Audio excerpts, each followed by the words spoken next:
Welcome to your awakening. Please take all as your reality is adjusted. Greek, please stay calm as your volume is going all over the place. And click the stop screen sharing button, not the hang up call button. Yeah, I made sure I had my coffee ready this evening so that I didn't make the same mistake as last week and accidentally click the end call button when I was trying to go and stick the kettle on. But there you go. Hello, welcome back. Greetings, salutations, well met, good evening, good morning, good afternoon. Yeah, all that good stuff. All those good greetings. Welcome back once again to another edition of some guy trying to multitask while he's talking at the same time and clicking on different windows to get them on his screen. And Sol Excalibre. On this moon day evening, first day of July. I hope you're getting good weather at the moment. I hope you enjoyed your day of summer here in the UK. We had one good sunny day, and since then it's been gradually getting cloudy again. But we'll see how it goes. We're not at the end of the summer yet, so we might still get some more of that continental heat wave that's going around. It's sort of trying to work its way northwards a little bit. Right, got that screen. What am I missing? That one. All right, thank you. Get there in the end. Yeah, where should we start this evening? Start date, the 1st of the 7th, 2019. I know I mentioned it's the 1st of July, so there you go. And it's episode 24, just like it's still solar cycle 24, but we're going into solar cycle 25. And even though they keep trying to tell you, they keep trying to sell you the global warming agenda, green agenda, pick a label that's appropriate during this season, because they like changing it every so often so that they can keep the plausible deniability dance going. But yeah, if you haven't noticed, the weather's getting a bit weird. They had a very unusual hailstorm in Mexico where I saw pictures of cars that were half buried in what looked almost like sugary dust, because the hail had become that fine. It was just like this powdery, sugary dust burying cars, and the policeman who was stood there with his notepad looked rather bemused at this sight of, in the middle of summer. Depends how far on the or below the equator it was. It might be their winter season at the moment. I'm not sure where exactly it was. But yeah, unusual weather. And here in the UK, we're getting the edge of that heat wave effect that's over the continent at the moment. And the solar cycle is changing from 24 to 25. And as the sun's activity is gradually reducing, that's affecting our weather. But they'll keep telling you it's your fault so that they can start charging you carbon tax and claiming they need to restrict what you can and can't do and what stuff you can buy and consume, etc., etc. They're not really that bothered if it's bad for your health. No, it's just that it's bad for the planet. And that's to put the usual caveat in there for the knee-jerk reaction people that like to appropriate everything. Yeah, I'm not trying to say that there is no human pollution and that we do not cause pollutive problems. Some people do, we do, but that doesn't mean we are responsible for the global climate change that is occurring, using their terminology, climate change. No. Anyway, I've distracted myself talking about the sun because it's been a nice weekend. I got some sun, so I hope you all had the chance to soak up some solar radiation. It's good for you, don't you know? As long as you take it in moderation. If you get too hot, if you feel too burnt, get in the shade.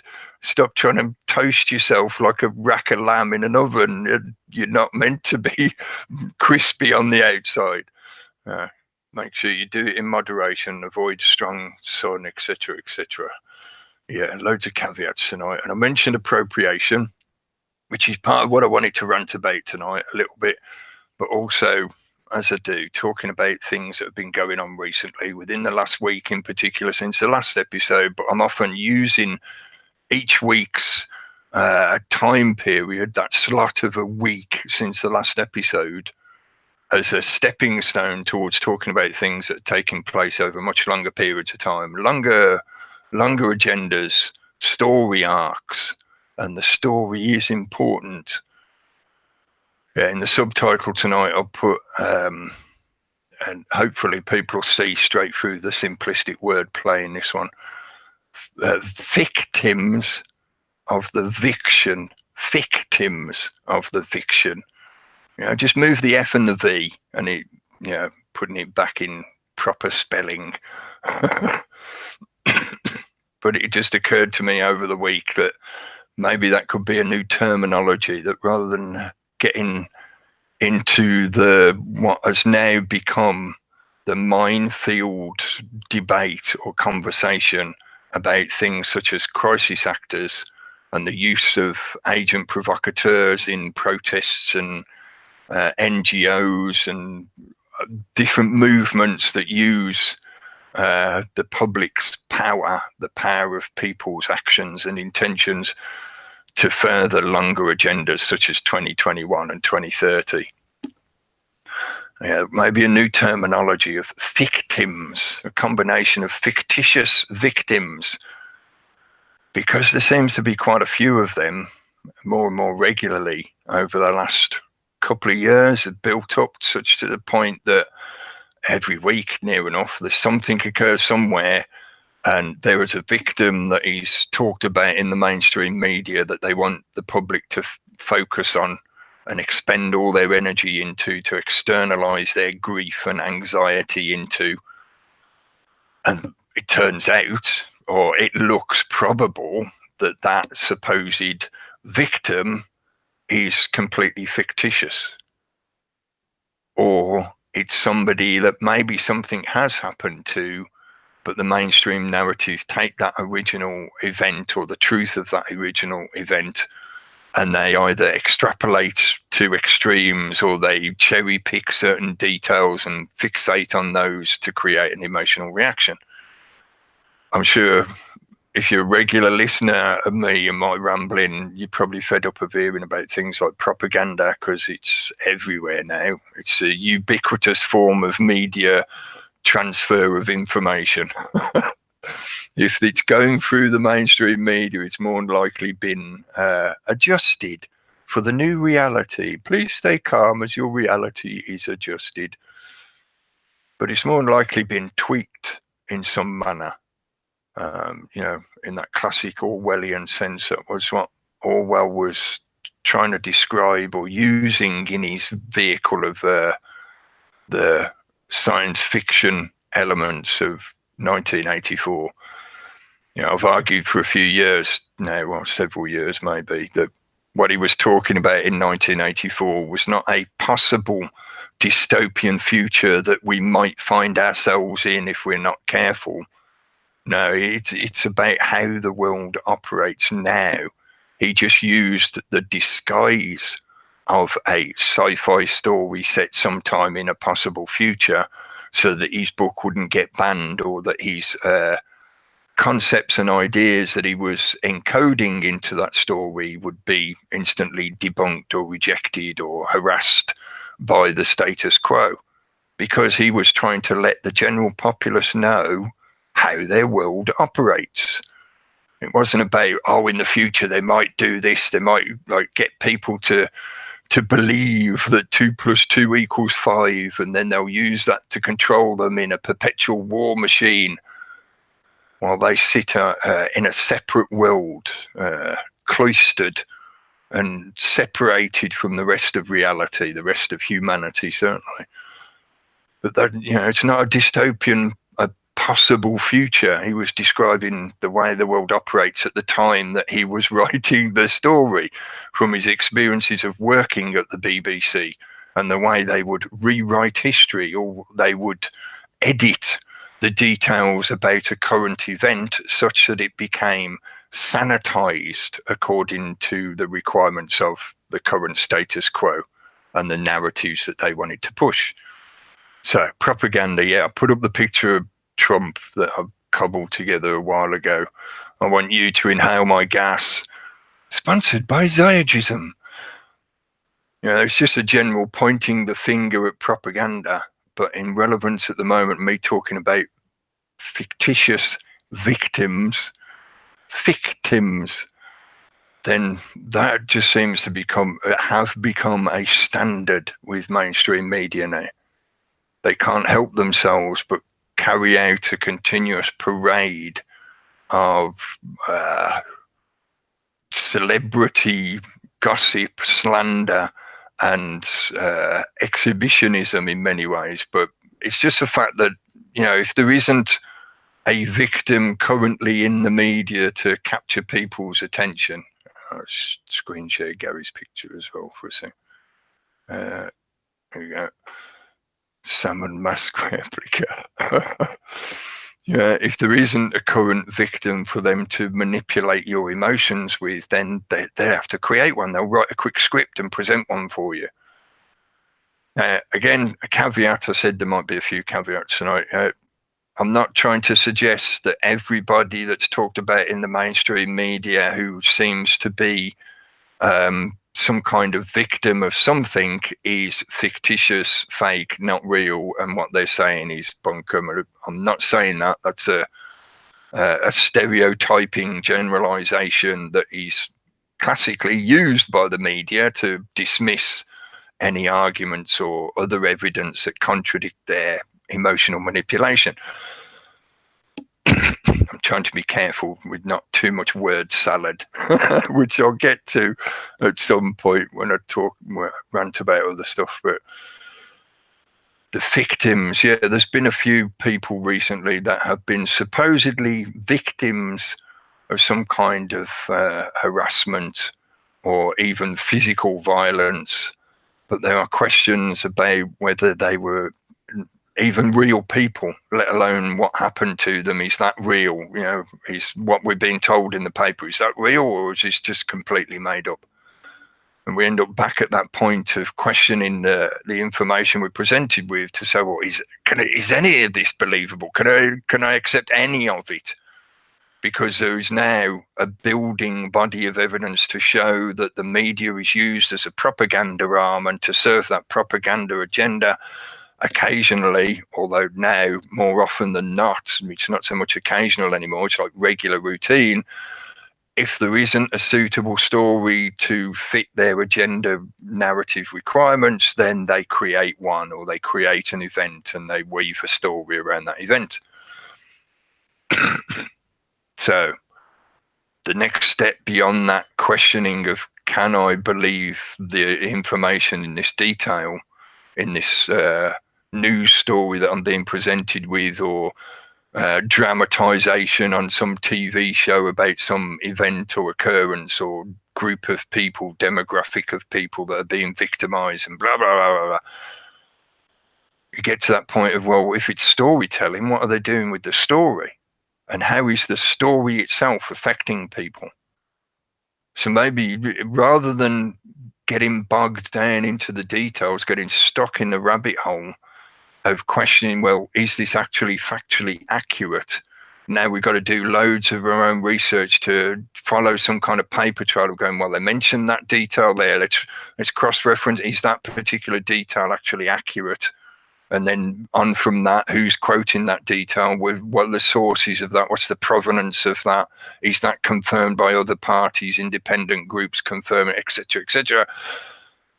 Yeah, when you're dealing with the mainstream press, most people don't bother doing anything like that kind of process. You know, I don't very often anymore, because I just can't be bothered with it anymore, because I suppose I've been round and round the bushes so often. I start to see more of other questions rather than getting too obsessed over the details. And when you've seen the details repeated multiple times, as in the patterns and methodologies, then questioning each detail each time it comes up within a repeated pattern becomes inconsequential. It's like, well, the details within each point of the pattern are no longer have any meaning, because the pattern is there to just create the same resolution effect again. Like an engine, what do you put in the engine, petrol or diesel? That's the detail of how the engine operates. But the engine still creates a drive effect that is utilized to operate machinery. So you put fuel in it, it creates some kind of drive output. What kind of fuel you put in it is just the detail of how the engine actually operates, how it does its thing. So the fictims, it got me thinking about that use of story, the use of fiction. Even the nation state. I'll click off Gary's picture and I'll screen share another one. That I deliberately picked out both of these because of the fact that they are connected. Somebody else made that original Trump image, the one where they pasted his face over the Uncle Sam iconography. But that particular image, the original Uncle Sam image and the new Neo version of it with Trump's face on it, is all based on this image of Kissinger. Although I seem to remember it's not actually Kissinger in the picture, it was somebody else or something. I'm not sure on that detail, but the imagery being basically the same. It's projected responsibility or guilt. They're trying to appeal to your emotional senses to say, are you being responsible? Your country needs you. I've added the word fear in red. I've explained this before a few times. The idea that you have to have fear in you. You need fear. Your country needs fear in you. And that fear is generated usually through blood in one form or another, in one extraction method or another. But anyway, the point being, even the nation state is a fiction. There is no physical reality of any nation state. I'll use the UK as the reference point for that, just so, because I'm in the UK. Or maybe I should say the United Kingdom and Northern Ireland. And what's the full title now? It includes something like, and the Channel Islands, I think, something like that, the Channel Islands and the Commonwealth. But it's a fictional thing. You can't sail off the coast of Britain and find a physical barrier that marks the boundary of the fictitious nation state, the boundary lines of the UK. There is no, what could you call it, like uniform or patternation. Like if you fly up in the sky, there's no Union Jack print on top of the landmass that we call the UK currently. It was called something different in different times, but at the moment we call it the UK. It's not a physical thing. It's a fictional creation to serve certain purposes. I've often talked about the legal system, the judiciary, the difference between legislation and law, and take that with both spellings as well, L-A-W and L-O-R-E, law and law. They are related, but anyway, they are. Legislation is a fictional thing that enables certain processes to carry out, and certainly to enable the mechanism of the bureaucracy that is governance, whatever you want to call it. Economics. Economics basically means housekeeping. How do you run your house? How do you do your day-to-day requirements so that the doings of the household tick over day after day after day? The nation state is just a bigger version of that, a lot more complex, but it is basically just a bigger version of that. It's a fictional concept that can serve us in some ways, but when it takes over the very meaning of your existence, or it becomes embedded as a belief system such that you think of it as if it is a real thing, then the fiction is no longer fictional, because it affects your actions and your thinking in reality. So there was, even though I was deliberately using a quite simplistic wordplay in that initial statement, victims of the viction, to talk about the way at the moment a lot of the media that we're subjected to is pushing propaganda, and a lot of that propaganda relies on using fictitious accounts and people, victims, to push certain emotional elements. But at the same time, there is a double meaning in that statement of we are all victims of some kind of fiction to one degree or another. It's not all, doesn't necessarily mean that you are aware of all those fictions, and as your life develops from your birth onwards and you go through education, or most people go through the education system, you know, you go through that process of life and looking for work and getting a home and having a family and all the usual kind of stuff you're told is life. And a lot of that is based on fictions of one kind or another. And fiction is used continuously, almost ubiquitously in our cultures all around the world. It's not just particular to any one group or ethnicity or anything like that. It's used to create and further grow, supposedly, what we call culture. Those elements of the way we live and interact with each other that we feel create a uniting bond, a tribal connection with those we choose to live with, or we are trying to integrate into if we're somebody that's moved to a different culture or different country or something like that. You know, the stories, the fictions are the things that give us that sense of belonging to some kind of community or collective grouping. Using my reference of the UK, you know, the UK and Northern Ireland, for however many, really millennia, I suppose you could say, because it's certainly been more than 1,000 years, nearly 2,000 years, this landmass has been working towards a unification of the boundary of the islands in one way or another. And that amalgamation over the millennia has become the story that we tell each other, and the fiction that is given to us by the state system through general education and general life of, you know, the way you live within society, that gives us that sense of we belong to this particular country. We are British, if, you know, that's the usual way people refer to it as. I'm not a UK-ish, I'm not a United Kingdomling.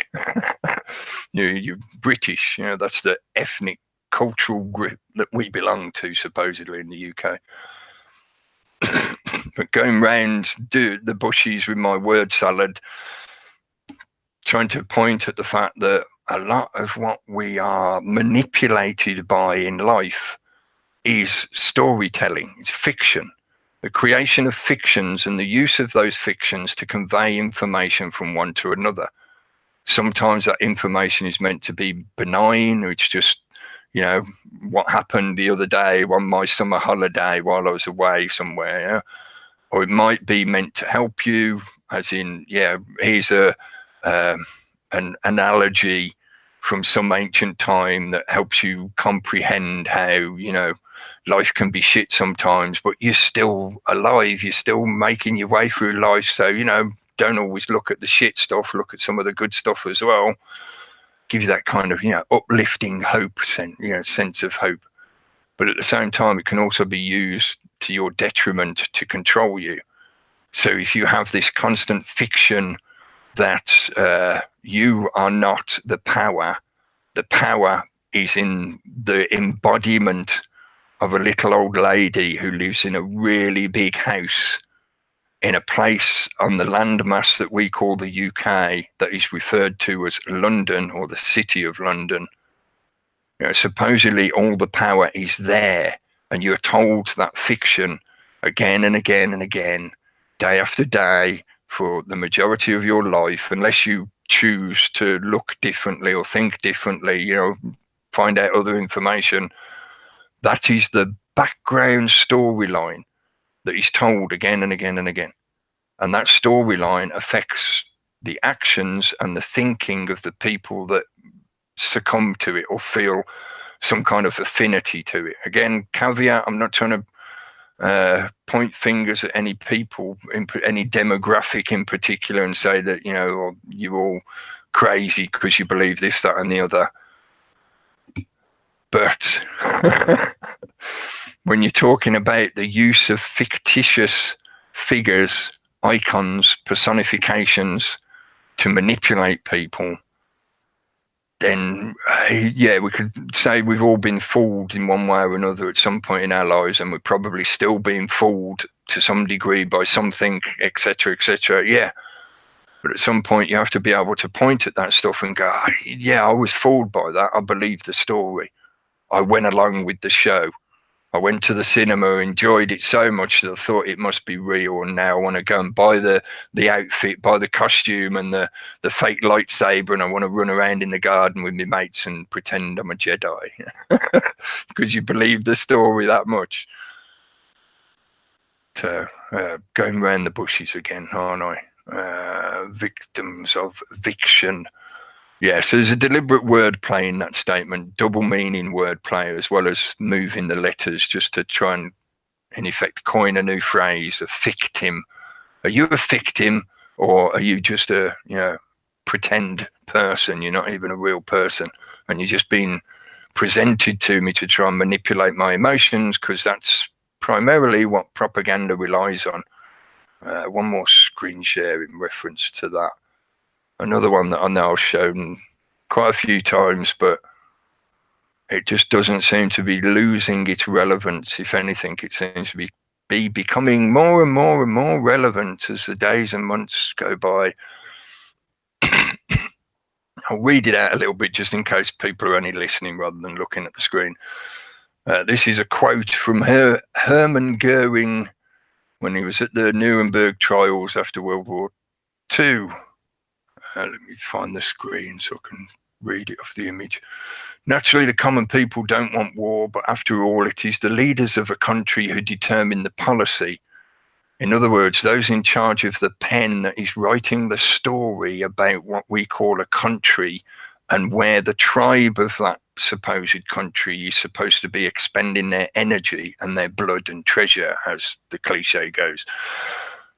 Yeah, it is the leaders of the country who determine the policy, and it is always a simple matter to drag people along, whether it is a democracy or a fascist dictatorship or a parliament or a communist dictatorship.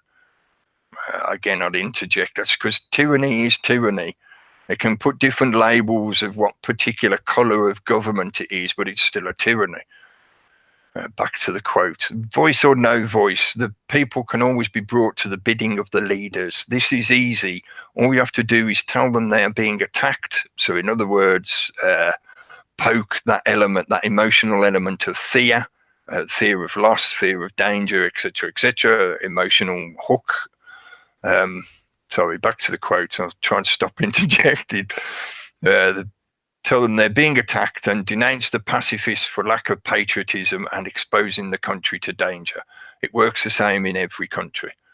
So yeah, for those that don't succumb to the fear or see a bigger picture, or for whatever choice or reason decide that they don't want any part of this war bullshit that's been told to them, you just denounce them as pacifists. You say they're cowards. You accuse them of something that will yet again pull on emotional strings and triggers, either in the person themselves to make them feel, oh, well, I better go and join the army and go and fight in a war because otherwise they'll call me a coward. Or like the image on my channel of the National Socialist, the Nazi party meeting with all the people in the crowd giving the salute, except the one guy who's looking a bit fed up with all the bullshit is being presented. Yeah, if not appealing to the emotions within the person that you're accusing, then it appeals to the emotions of the crowd that is viewing the interaction, whether that be in the public square or on the internet, which is now in effect the new virtualized public square. And that crowd will then descend on that person and victimize them for being a pacifist or a coward or whatever it is the system is accusing them of or using against them. Does this sound very much like what's going on today? Yeah, and that's a quote from back in the 40s. And I'm sure if you went back and looked at other wars, there'd be people, first-hand witnesses who'd say similar things. You can look again and again at different conflicts and that kind of element where the people are bearing the brunt of the suffering in one way or another, whether it be economic or something like the gulags in Bolshevik Russia. That's where the energy is being expended. That's where the blood is being expended. But it's all based on a story being presented to the public to initiate a response that can then be channeled into the direction they want. Fictims. The other part of this that I wanted to point out, I've mentioned this a few times recently, and I know sometimes I've got a habit of jumping in on this point because it concerns me that a lot of the way the new demographic of the internet generation has been steered into the social media sphere of narcissistic bubble dimension illusions. It bothers me that this element is deliberately appropriated and utilized in this way, because every time they present the public with a victim, a fictitious victim, they dilute and debase the genuine victims out there. And all the conversation leads towards this Hegelian self-fulfilling process of the two sides splitting off and arguing amongst themselves of like, well, is this victim real? And no, the victims don't really exist. You're just victim-minded. You succumb to this new age propaganda bullshit that says you've been a victim of somebody and you've got to stand up for yourself and become the butterfly and all that kind of stuff. Victim mentality has become a common conversation at the moment. If you haven't noticed in mainstream media, this has been building up for a few years.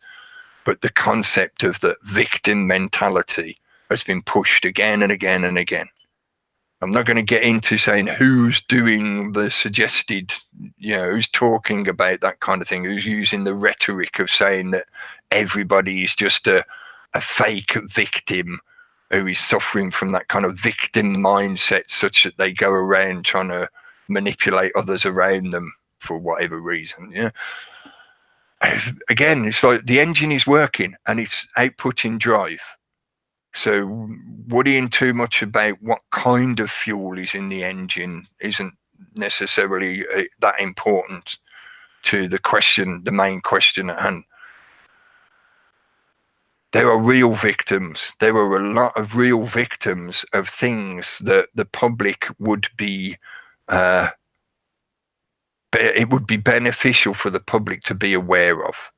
A simple example reference that I've often mentioned over the years is things like the USS Liberty, as an example that will have reference to people in the USA. There were real victims of that. Yet a lot of events such as that get diluted by this constant rhetoric, this constant argumentation of, oh, it's just victim mentality. As a reference for people in the UK, some Peterloo. There's another example, real victims of, how could you describe it? Tyrannical oppression, state oppression, where the knowledge about that situation and the victims of that event gets diluted and lost in this just like mass saturation of things such as mass shooting events, terrorist attacks. How many people still take notice of the sheer death toll numbers being constantly reported from places like Syria and Iraq and Afghanistan, Pakistan? Day after day, another 50 died, another 90 died, another 160 died. This is day after day after day, near enough.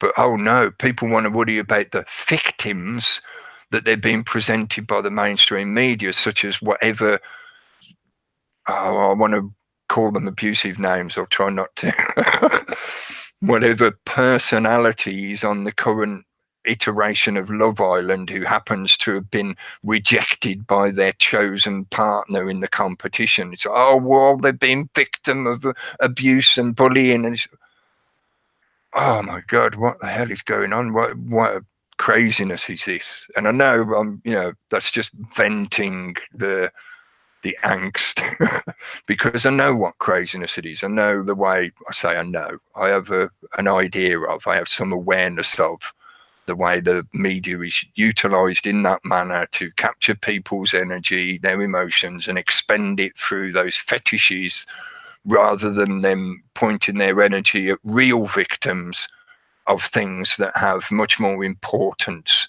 to their daily lives. You might think that an event somewhere on the other side of the planet has no relevance to you. Oh, it wasn't me that died. It wasn't any of my relatives that got bombed at that wedding. It was just some other people.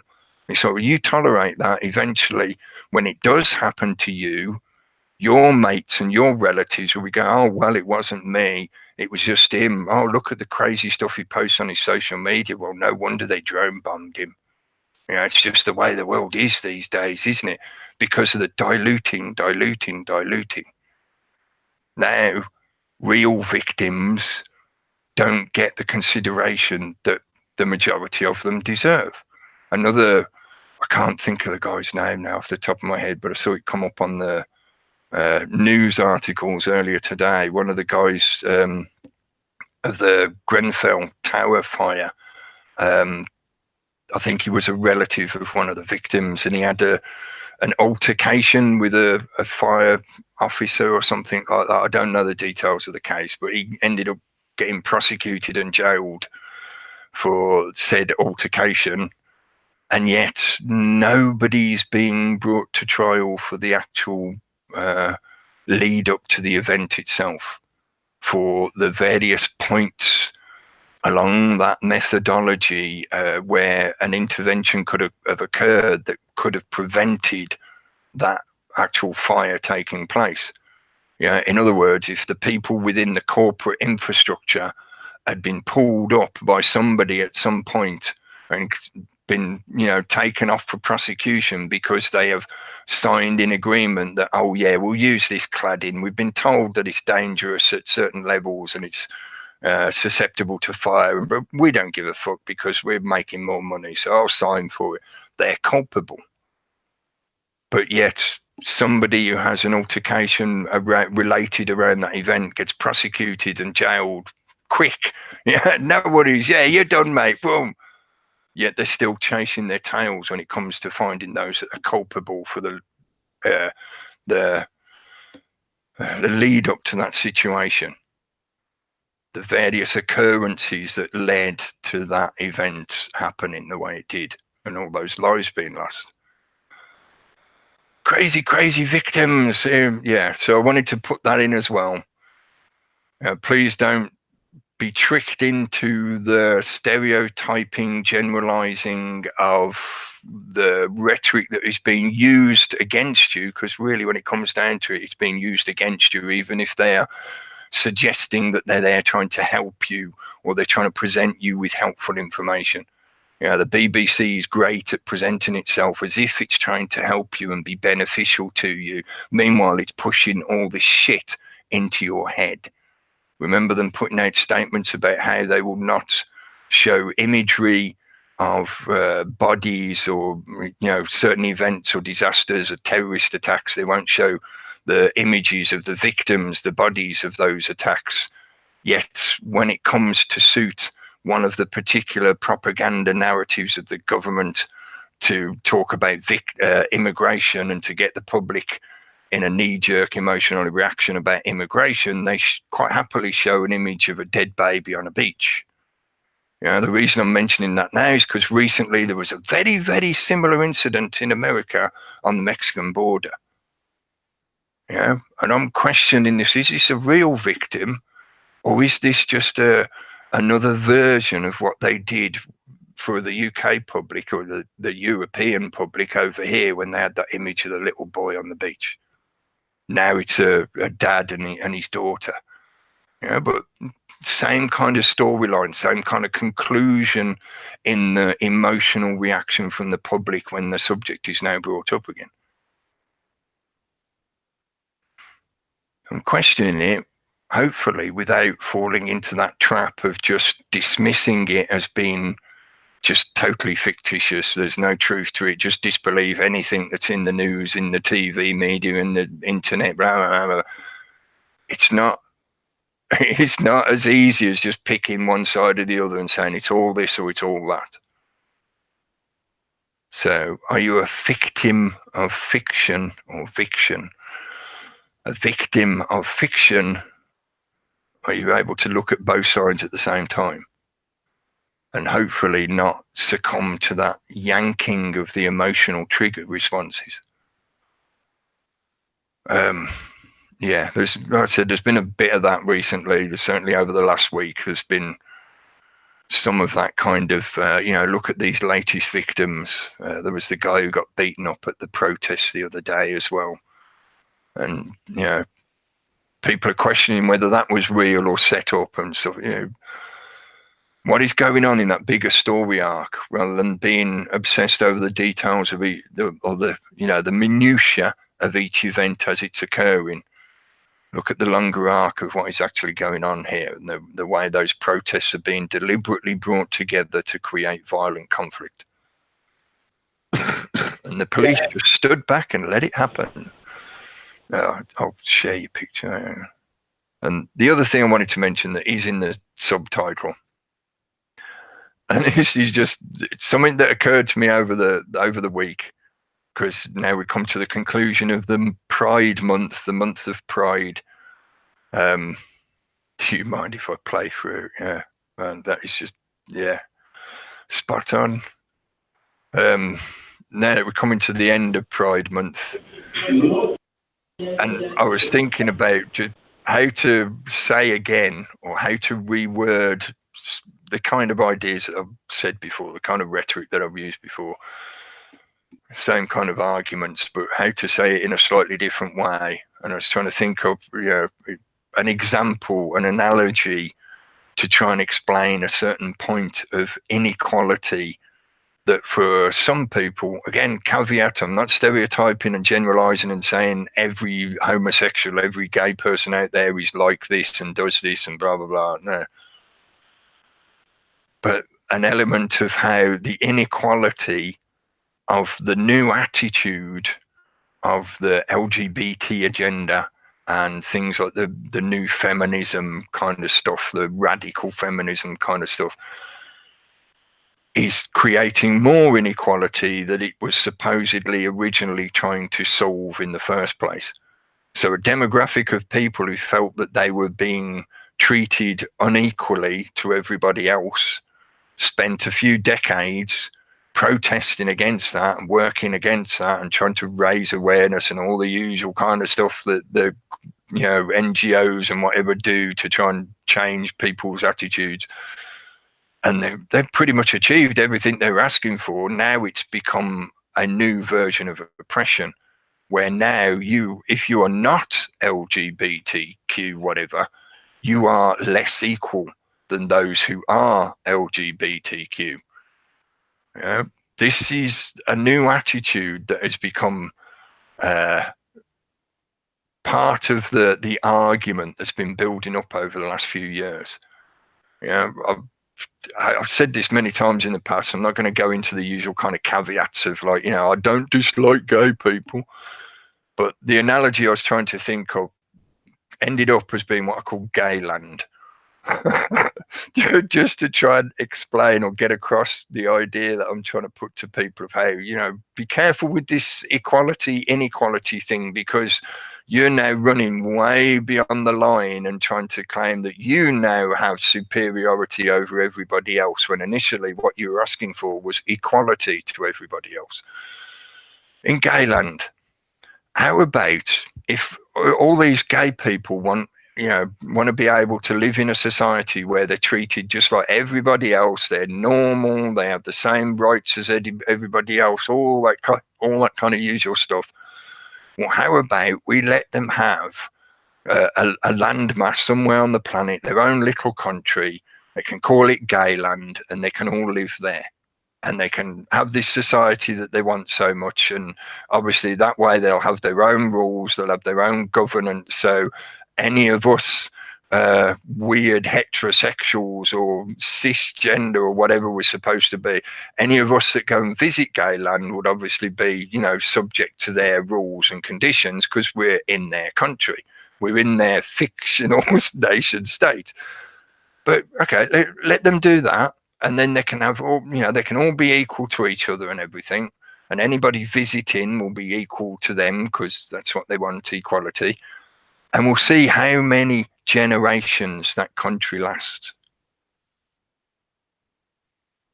Does that not twig just instantly, straight away?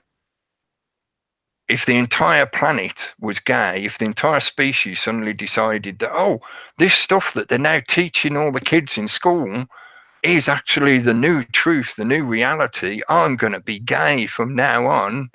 No more heterosexuality for me. Then that would be the end of the species, literally. So the main point I'm trying to make here is for all those people who are gay, homosexual, LGBT, pick your rainbow colour, whatever, don't forget that you wouldn't be here in the first place if your parents weren't heterosexual.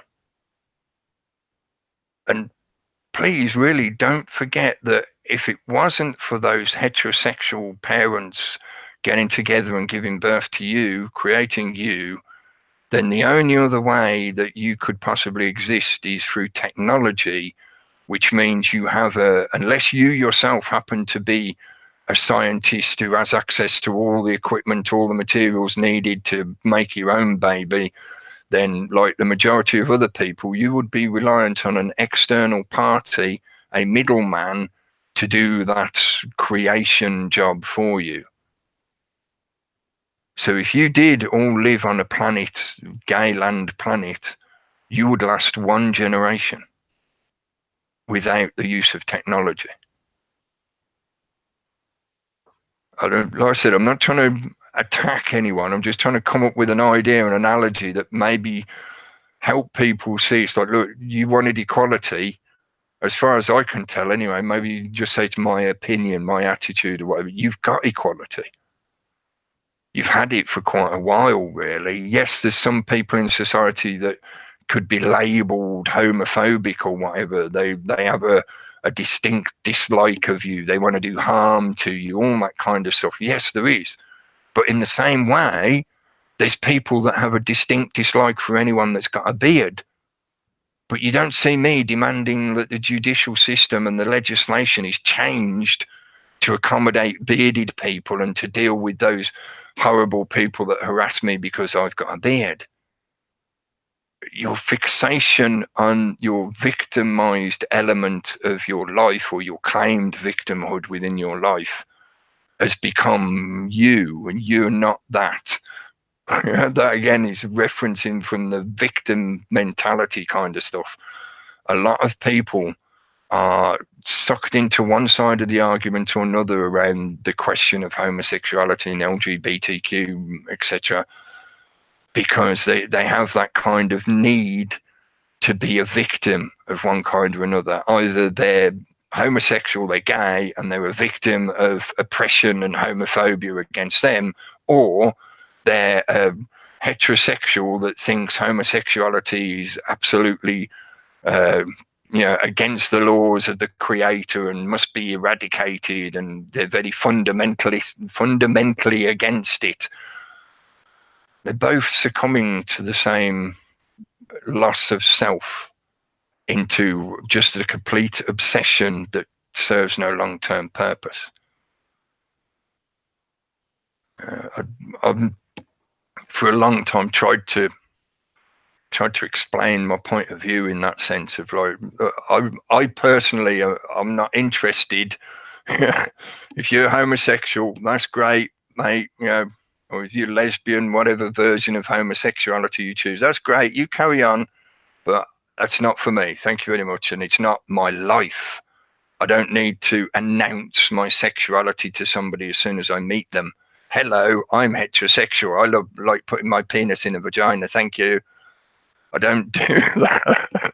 That'd be the worst chat up line ever, wouldn't it?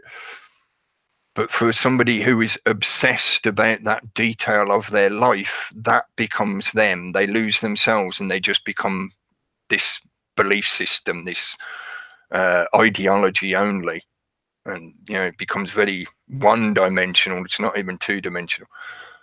Anyway, I've rambled about that gayland idea. And the other thing I wanted to mention, I was listening to Mark Window's latest podcast that he put up yesterday. I only got a chance to listen to it this afternoon, talking about the, what was the title? The globalist shamans of the Gaia. I think I might be getting the title slightly wrong, but I'll find a link at some point and put it in the comments under the video afterwards. And I've recommended go and listen to his stuff before if you haven't heard it. Mark Window's his YouTube channel name is Windows on the World. He's got a website as well. He uses other platforms to put his content out. So go and check out the links. Give his stuff a listen. He's always got lots of great information.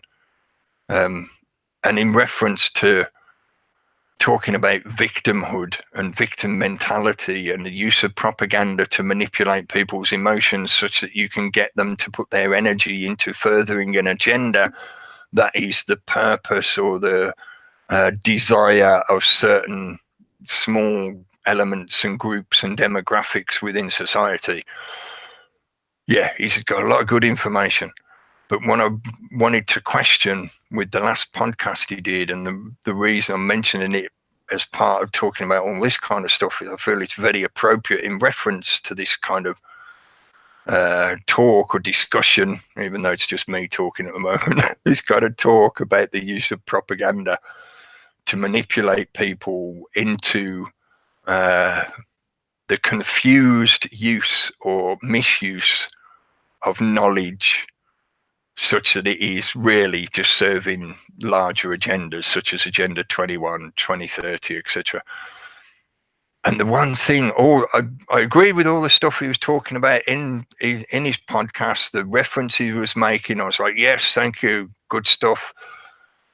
But the one thing he left out that I felt is sort of, you're missing the point a little bit here, I think, right? And maybe you're just looking at it from the other side of the argument of, you don't like the new age people and the way they're getting used as gurus and celebrity icons and stuff like that to steer people, to act like Pied Pipers and lead people into putting their energy into agenda, like I mentioned, 21 and 2030 and stuff like that.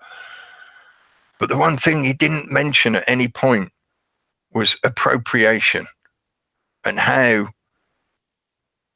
when you look through the details of a lot of those threads that he does mention, such as talking about the connections to the UN and the NGO links to certain occultic groups and narratives that have been going for many decades and hundreds of years, such as the Theosophical Society and Blavatsky and stuff like that.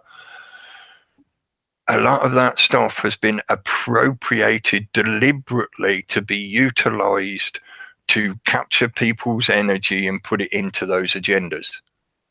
And the very fact that the system makes so much effort to appropriate a lot of that knowledge, information, evidence, and simply terminology, the lexicon of that body of knowledge, that logos, should be proof enough that there is something to that information. Otherwise, the system wouldn't try so hard to appropriate it and make use of it to fuck with people. In other words, the system will try and take your diamond, bury it in a pile of shit, and then sell people the pile of shit, telling them they might find a diamond. But, you know, they've already pocketed the diamond for themselves, and they use it to refract light into the customer's eyes so they become dazzled and distracted and bemused and glamorized, and then they keep buying the shit. My point being, yes, a lot of what he's saying is spot on. I agree with him. There's a lot of stuff that I've found out for myself over the years as well. And a lot of stuff I've talked about over the years as well. But that doesn't mean some of the elements and some of the knowledge, some of the information that has been appropriated is not true. Some of it obviously has truth in it, because if it didn't, the system wouldn't try so hard to take it off us and abuse us with it. They don't want people to know about the real history. You know, who does genuinely know real history? Unless you are immortal and have lived through it, so you have first-hand witness and experience gnosis, then everything is an interpretation of some kind, even when it's based on evidence available. You know, you get like that quote from Hermann Goering. You know, I would have to corroborate a lot of that with other sources to go, well, was he actually there? And did he actually say those things? And who recorded it? All that kind of, you know, questioning process. So who genuinely knows real history? And a lot of that history has been manipulated, polluted, rewritten, or even outright totally constructed. Right, Gulf of Tonkin, there's another good keyword reference to you, has been appropriated by the system so that it can use some of that information. You know, it keeps the bit it wants to keep secret, the important stuff, the really useful, powerful stuff, or the stuff that reveals it for what it is. They keep that hidden, and they use a little bit of the truth to draw the public in, and then they stuff the shit in their head. So when they talk about things like the New Age, I refer to it as the New Age church, because it is basically like a church. It's like another religion now, because it's got the same kind of infrastructure and social footprint as the other big organized religions. You know, the New Age church has taken a lot of information that's come from various places, goes back for a long time through history, has a lot of validation to it based on the usefulness that it has had for people over hundreds and thousands of years. It's taken some of that element, that information, and presented it to people in such a convoluted and deliberately manipulative fashion that it just creates these narcissistic bubble dimension living, self-obsessed people who think they can, you know, create a chocolate cake out of thin air just by thinking about it.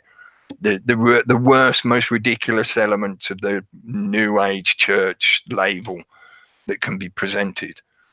But that doesn't mean there is no truth to the knowledge about the manipulation of energy, because really when it comes down to it, that is what propaganda is doing. And that's one of the definitions of power, to manipulate other people, the ability to be able to get other people to do the shit for you. So you don't have to do anything. You just sit in your great big house in the city of London with your little old lady handbag and your nice big hat, and everybody else does everything for you. Yeah? You don't have to do fuck all. That's power, supposedly. Yeah, that's just another fiction. But anyway, I thought I have to mention that. Please do go and listen to it. You know, I'm not trying to say that I think he's wrong or anything, not at all. I just wish he'd included other elements of that information. And he fits a lot into an hour podcast. So, you know, you can fit a lot more into an hour than I do. I include far too much waffle and word salad, which is one of the things he's referenced a few times in his podcasts. And it's just sort of like, well, mate, again, it's appropriation. When did the word sustainable become dirty, and why did it become dirty? Who threw the shit on that diamond? The rainbow, you know, has now been appropriated as the gayland flag. Why? Why do you let them do that? And I'm not saying you have to go out and stop them from waving rainbow flags. No, but why do you let that part of yourself be taken over by their idea? As far as I'm concerned, when somebody says rainbow, I think of the actual physical, well, I say physical, it's an optical illusion, the physical effect of rain up in the sky, reflecting light such that I see those separated bands of the light spectrum that we call a rainbow. When I say rainbow, that's what I'm referring to. If I'm referring to the LGBTQ, etc. kind of stuff, I'll mention that at the time.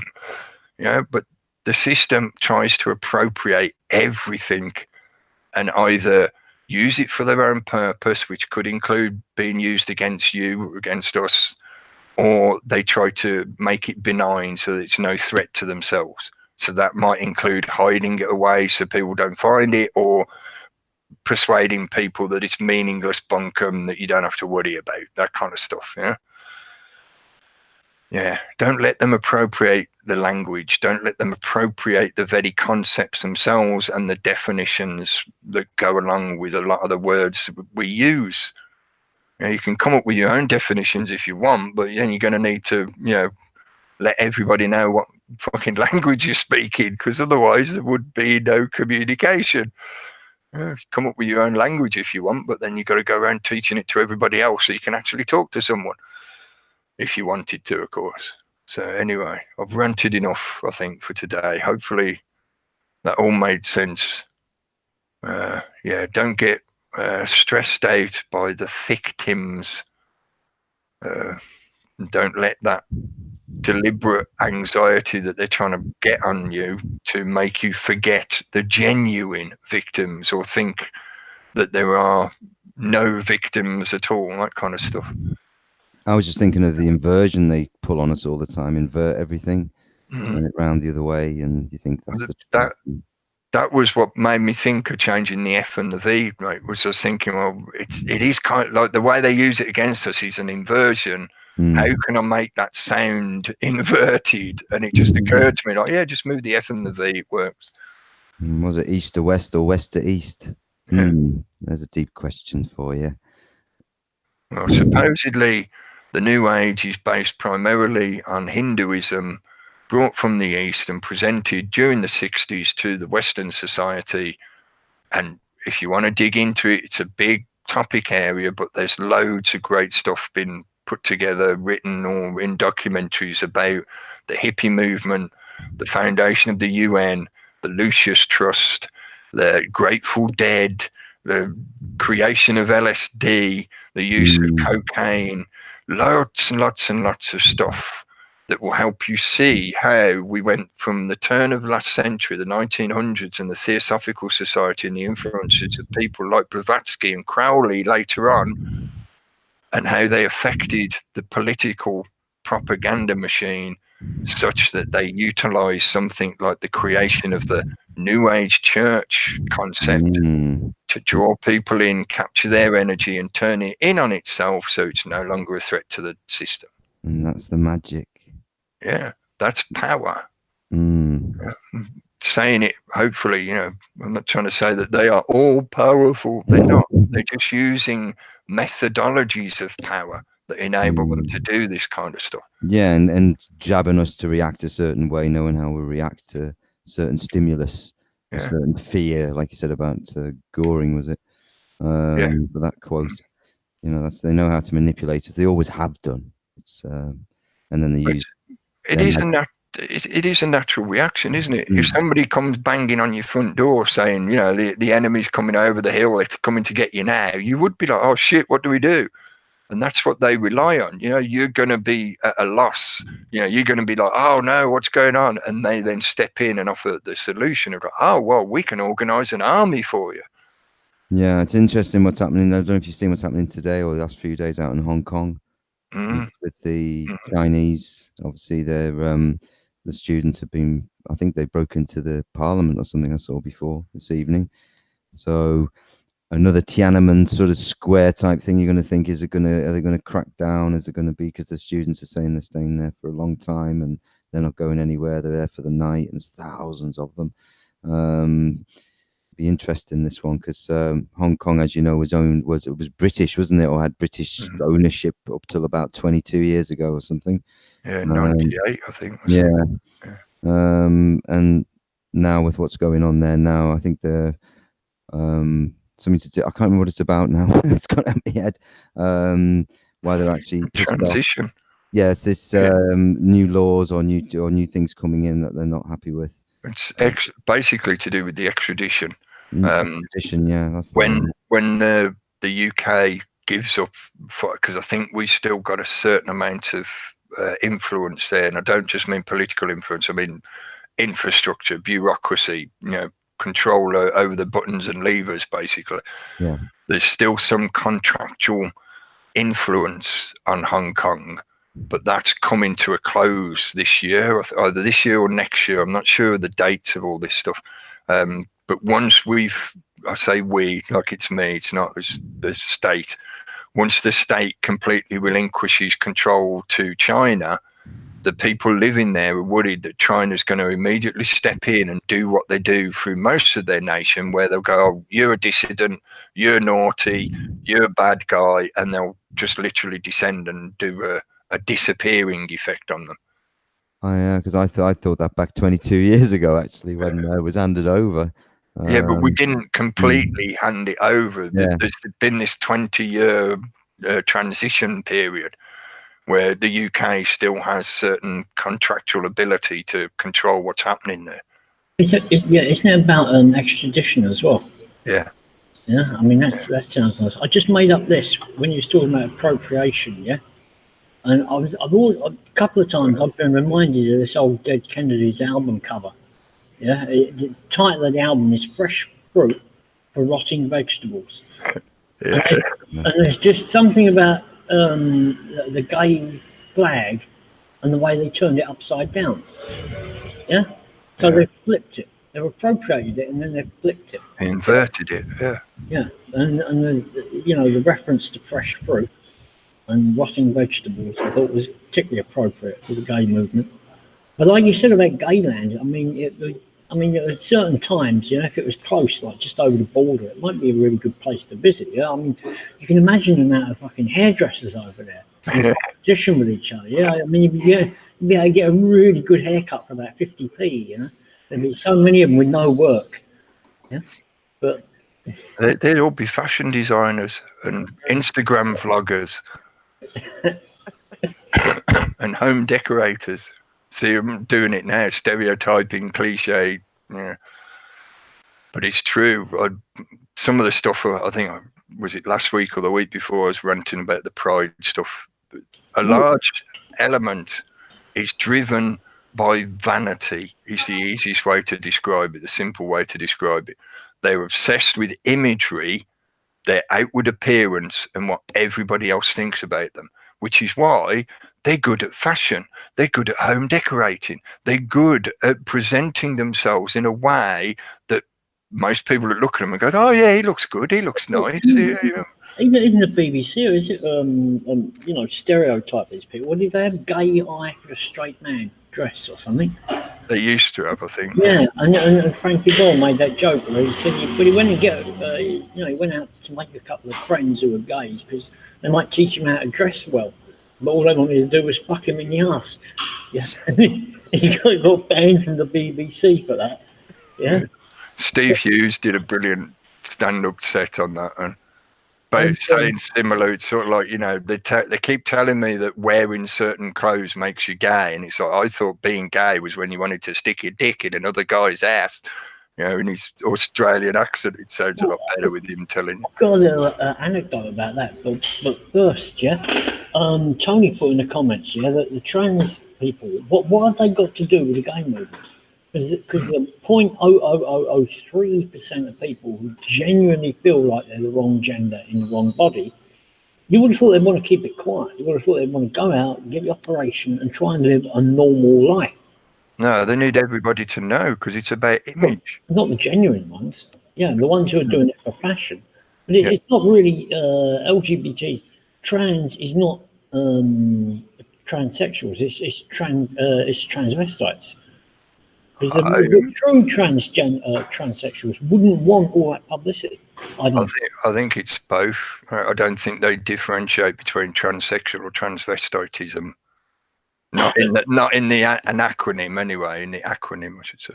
It's a good point. You know, I mean, if you really thought that was your problem in life, you'd want to get it solved and you want to move on, and you wouldn't want everybody to know because you want to find a guy who's or whatever. You know. Yeah, you want everybody to accept you as your chosen persona that you've now become. Yeah. The other thing, I saw a couple of youngish guys on a guy who runs an astrology channel, and he interviews other people who are into astrology and tarot and all that. And both of these guys are like about 30. One was about 25, and they had this long conversation, which I got bored with in the end. But at one point, one of the guys just says, "Yeah, well, oh, by the way, you know, I'm heterosexual." He said, "I tried the gay thing, you know, but it wasn't for me." And the guy doing the interview was nodding along with him. Like, and I'm thinking, when did this start? When did you not allowed to be heterosexual without having tried being gay? Mm-hmm. You're not allowed to eat a beefsteak until you've tried a baby steak. It's interesting. You never know, you might like it. It's interesting because I watched last night one of the episodes of Black Mirror that I've just come on Netflix. And it was about a subject where these two guys playing games. Have you seen it? The game in one where they go into the game because they have like a, you know, it's future. It's set just into the future where you can put these little things on the side of your head and you can literally go into the game itself. And they like playing this fight game, like Street Fighter or something, or that kind of game back in the day in the 90s. And then it's and they become the characters that they were originally. One was a woman, one was a man, one was like a kung fu fighter, one was like this Roxette or something, I think she was called, this sort of, you know, fighter, you know, woman. And when they go into the game, they start having sex. And they then having this sort of, it's weird. And I'm still trying to process. I only watched it last night, and it's sort of funny you sort of saying this, because it's like, it just really just puts everything out there. It's like, it's just like, and then in the end they accept it, and I think they just carry on as everything's okay, but they go through this sort of moment where they're fighting or they don't want to see each other, and it affects their own relationships with the women because they're not actually gay. And he says, will you kiss me to find out if I'm gay or not, because will I feel anything? So this is in the real life, not in the game. And they kiss each other and nothing. And then they start fighting, get arrested, and then it's something like 7 years later or whatever it is, they move forward in time, and they're all just getting on with what they were doing before. Yeah, and I don't remember that one.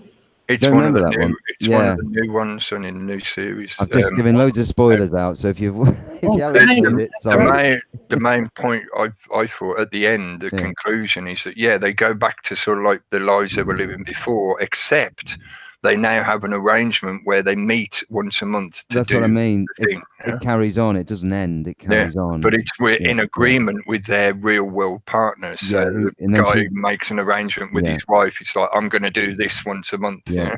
And then she can go off once a month and take a wedding ring off, it seemed, and go off and have an affair, it seemed. So, fucked up. Again, those sort of, the TV they put out there, the documentaries, films, that sort of stuff. Something like that, though, isn't exactly brand new in terms of people doing it. It's just the technology is getting to the stage now where I think I'm just guesstimating, I'm speculating on what was in Brooker's head when he wrote it, if it was written by him. Is he trying to suggest that now with the new technology, people who consider themselves normal, straight, heterosexual, pick your label, are going to trip up when they try out this new technology, which is going to be so immersive, you're not going to care what the other person is that's wearing the headset. All you care about is the fact that their avatar in the game world or the fake VR world is somebody that you fancy and you want to have sex with. Yeah. Something that occurred to me the other day on this whole transgender gay thing was the amount of chemicals in the food now. Is it not true that a female brain actually develops differently? A kind of pleomorphism, yes? That would be a massive debate. Well, I think it actually is shaped differently and compartmentalized slightly differently, the female brain. But the point being that an embryo is getting all of these endocrine mixed signals from the rubbish in the food. Yeah. So there might actually be a chemical thing that a lot of these people have been, you know, the brain itself isn't sure whether it's male or female. Because of part of the argument that's built up over the last few years is that a lot of the new people who are joining the LGBTQ label system, or coming out the closet as it used to be called, are only doing so because of the effect of the chemicals in the environment, such that they've got so much estrogen in their body during their development that they become more like a woman even though they were born into a male body. Or supposedly the same for lesbians who, you know, born in a female body, but they feel more, they've got more testosterone, so they feel more masculine. And they pump more and more of this shit into the food, soya, all this stuff, you know, it's all, like you say. I bring it back to the eugenics element, the transhumanist eugenics element, and kind of like in my analogy earlier, you know, the main point is that you will not be able to procreate without the intervention of a third party utilizing technology. They're doing it to both sexes. They're not just targeting men, they're targeting women as well, both psychologically and chemically, so that women are being more encouraged to become masculine, men are being more encouraged to become feminine, so you end up with this androgynous drone in the middle ground. With the eugenics thing, I would go back to that Hermann Göring quote, and I would say that it is wrong nowadays, because you've got to look at things like war, even, and eugenics, and you've got to remember that there are some people, the ones who really have power, just see everything economically. So a war is a way to make economics, and you need big male armies to fight each other, but they don't actually need them anymore, and they're dealing with the population through eugenics.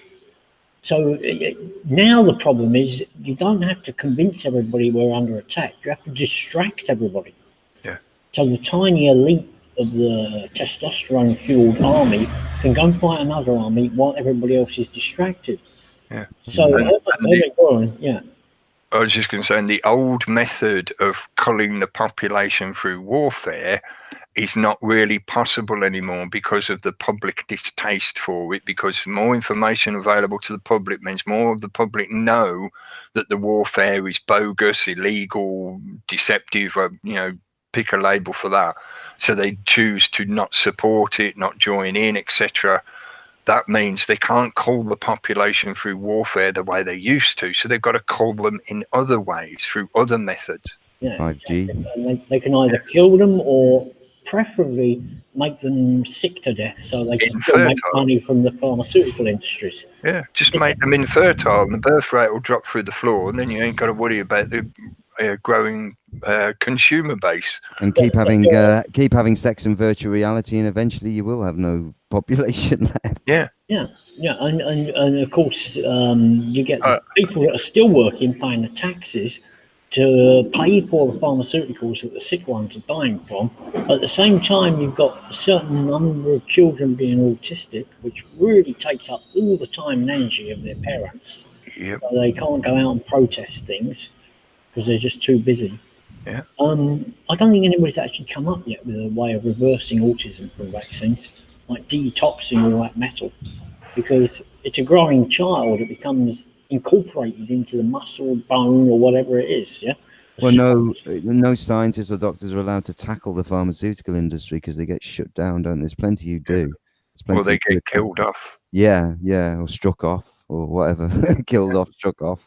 Well, one's kind of like well, obviously they're killed off in the real sense of there are a long list of doctors and other people who work in that kind of industry that have been killed off, but also they can kill off somebody's career.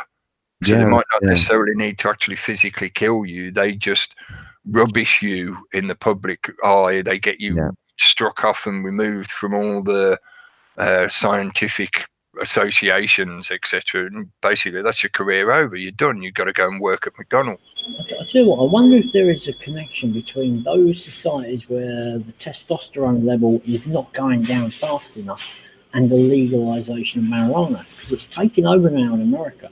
Illinois, I saw a headline, Illinois has just announced that 700,000 people are going to have their non-violent drug offence record wiped clean, yeah, which is a great thing for them. But at the same time, what they're basically saying is there are still too many men out there with guns that we fear, so we're just going to have to drug them instead. Yeah. I've never bought. I don't really buy that now, as in the part of the drug war argument is that they saturate the populace with drugs to keep them sedated. It's like, you ever been to a party where everybody's on fucking coke? They're not sedated. Oh no, the marijuana is that they're legalising all over the states. I don't think they've allowed marijuana because it sedates us. I think they've tolerated it because they can't stop it. Because if anything, using the word marijuana, I don't like to do anymore because it's a slang term. It's not accurate. Yeah, cannabis. They don't like cannabis because of the beneficial effects it has for us. So at a base level, you can dethrone their power simply by growing this plant and making use of it. That is such a massive shift of the power base in a hierarchically controlled system of consumerism, military industrial complex, blah, blah, blah. No, they don't like cannabis because it gives us too much power, and its psychological and spiritual effects, its energetic effects. It's too beneficial for us. So they've kept a lid on it for so long deliberately. And please as well remember that as it gets legalized, they will introduce licenses and controls over the strains that are grown and who's allowed to grow them and sell them and trade them. So in that way, they're appropriating it and polluting it and diluting it and turning it to mush. And what you'll end up buying over the counter will cost you an arm and a leg and will be a pile of shit. Not good shit. It'll be the crappy shit. So I don't buy it, right, that they give us cannabis because they want us to be sedated. No, they try to sell us government cannabis, corporate cannabis, because they know it will just knock people over and not actually wake them up. It will just sedate them. I think the knowledge about the usefulness of the plant has surpassed them long ago. People are growing their own and have been for a long time, and the attempt to sedate us with it ain't going to click in. Right? It might work on a few people in the middle of the herd, but yeah, they ain't going to make the difference. I was going to say, I think it's working already because you've got soap operas, entertainment, plenty of that shit. Yeah. People in a stupefied state, filling their, like say, the shit the people eat, and the media is far more of a sedative than cannabis is. Yeah, exactly. Yeah, and the lies and the spin and keeping you hooked into what time is this on or what's that, like entertainment and all that distraction. People are building their whole lives around it, most of the time. Look at the way it's gone in Canada over the last year plus since they legalized it. And I can remember we talked about this in the years leading up to it. Yeah. And at the time we were talking about, they're going to legalize it, which means they'll tax it, they'll turn it to shit, they'll license it and control the strength, blah, blah, blah, blah, blah. And that's exactly what it's become. And now there's people who've been growing it for years for medicinal use coming forward and saying, look, the stuff they're forcing us to grow, they're telling us that we can't have licenses unless we grow particular strains. Those strains are going to be useless for the people that want them for specific medical reasons. So, as I said, they'll turn it to mush. They'll turn it to useless shit that won't benefit us. So I don't think they're giving it to us because they want it to sedate us. I did notice something interesting this week. It was last week. Did you mention the climate protesters in France getting tear gassed? And it looked very much like that famous one that happened in America, because the cop just walks out and sprays them in the face with tear gas. Yeah, I saw that. Was that the weekend, was it? I think it was, yeah. It was a climate extinction rebellion in France. And it kind of made me laugh, yeah. Because I mean, somebody didn't tell Macron, he forgot to tell the cops that these are the guys who are actually pushing Macron's agenda from like left wing, you know, like saying, oh no, the petrol tax is a good thing, we have to save the climate. But nobody told the cops. So they went out there and beat the fucking shit out of them. So, I mean, I thought that's what you meant. I just caught the end of it when you said, I think some of these protests and the police violence is deliberate.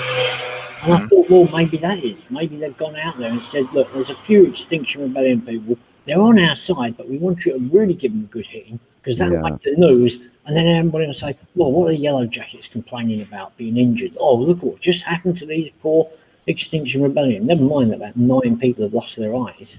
Yeah. And if you look for it, there is plenty violence every weekend. Yeah. So, you know, it's easier for the system if the protest descends into violence between two sides.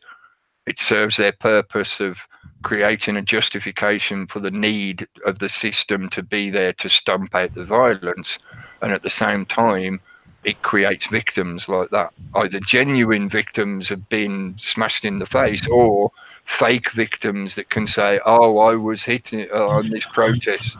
Yeah, exactly. You couldn't turn it around. It's not like the police could have just stood back and said, oh, these are Extinction Rebellion people, they're okay, we won't beat them up. That would have just looked so weird, wouldn't it? Yeah, it was very similar to that event in the US a few years ago where the cop went up and sprayed them all. Yeah. Sitting there, those students, I think. And yeah, I did see the clip of that the other day, where they just walked up, 2 or 3 of them, just literally just covering them with that stuff. Did you see the Hong Kong one as well? That is up to date, yeah? No, I'm not seeing anything today. There's one bit where these Hong Kong protesters have surrounded a government building and they're trying to get through the door, and it is a really reinforced glass door, yeah? So they've got some like scaffold pole and they're having to batter it about 100 times, and like there's a whole pile of people hiding behind umbrellas. And about 5 of them have gone ahead with this battering ram and they're whamming it away.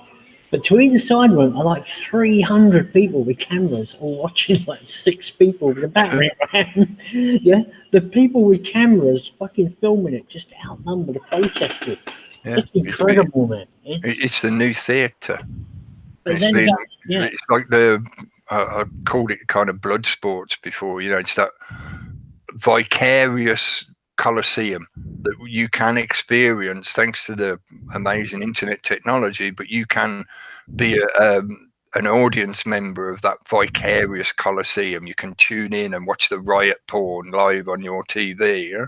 Yeah, but it's audience participation as well, because to be fair, when they went round the back of the building, they all went round in a big crowd. It was like everyone was trying to smash things, but one thing.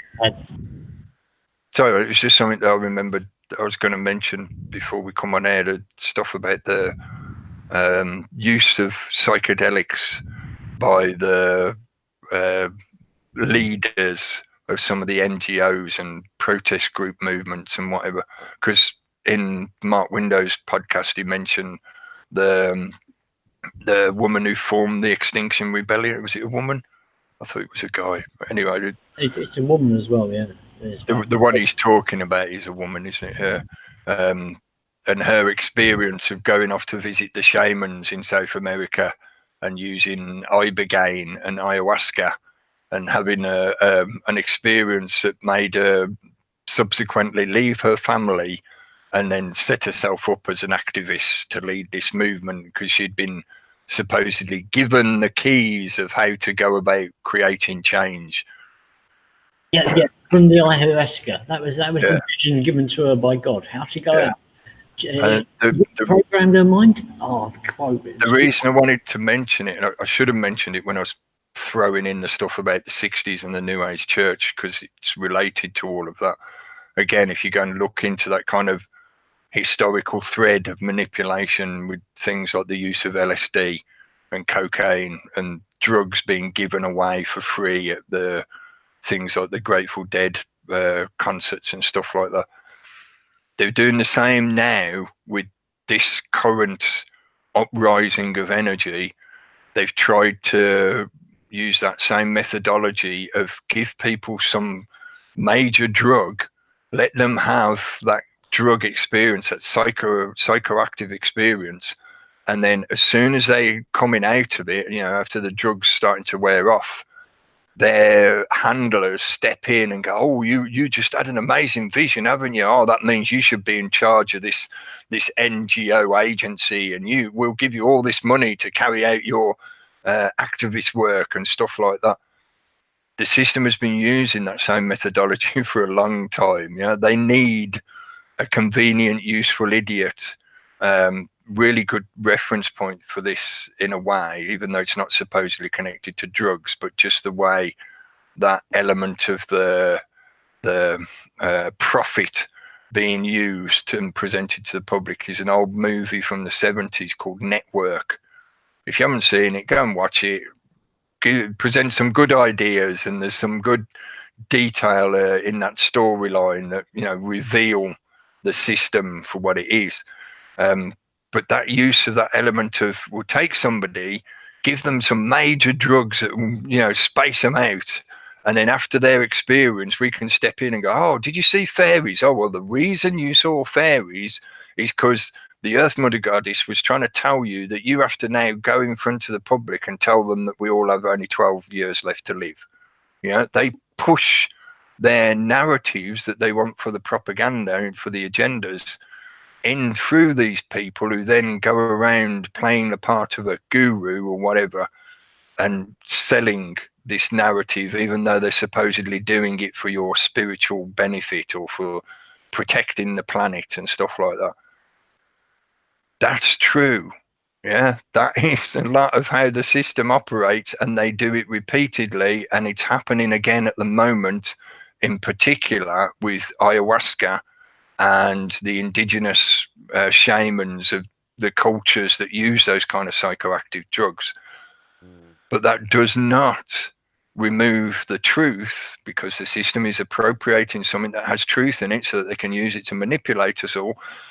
That does not remove the truth that such an experience can help you realize an awareness that enables you to see or to visualize a lot of how the system operates, and therefore makes you more inclined to either walk away from it or speak out against it or something like that. I've tried various psychoactive drugs, but I have tried ayahuasca, and it gave me an amazing experience. Are you sharing this? Yeah. Oh, your screen. Walker Schmidt. This is the wisdom keepers that Mark was just talking about. I try, and I'm still on that path. And that's the one thing that struck me, is the way he's describing it in her biography, was she had this experience and she literally just walked away from her old life and completely changed it.